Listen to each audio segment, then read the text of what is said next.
যেই মাত্র বানরটি নদীতে ডুব দিল, পানির নিচে সে একটি লাল রঙের পাথর দেখতে পেল। পাথরটিকে স্পর্শ করার সাথে সাথেই সে একটি বিশাল সিংহে পরিণত হয়ে গেল এবং পানি থেকে বের হয়ে জঙ্গলের দিকে চলতে লাগল।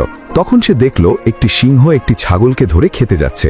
হঠাৎ করে সেই বানর, যে এখন সিংহ হয়ে গেছে, সামনে এসে দাঁড়ালো। তাকে দেখে ওই সিংহ ভয়ে পালিয়ে গেল। ছাগলটি বলল, ধন্যবাদ সিংহ, তুমি আমার জীবন বাঁচিয়েছ।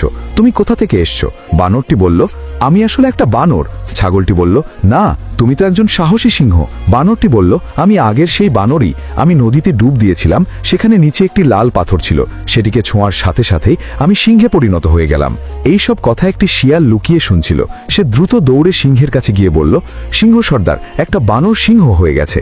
সিংহ বলল, না, ওটা নিশ্চয়ই কোনো কালো সিংহ। ওর থেকে দূরে থাকো শিয়াল।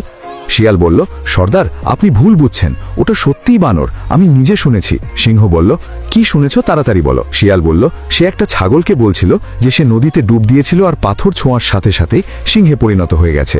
সিংহ বলল, আমি এটা বিশ্বাস করি না। শিয়াল বলল, ঠিক আছে, আমি নিজেই গিয়ে দেখে আসছি। এরপর শিয়ালটি নদীতে ঝাঁপ দিল। পরের অংশ দেখতে ফলো করো।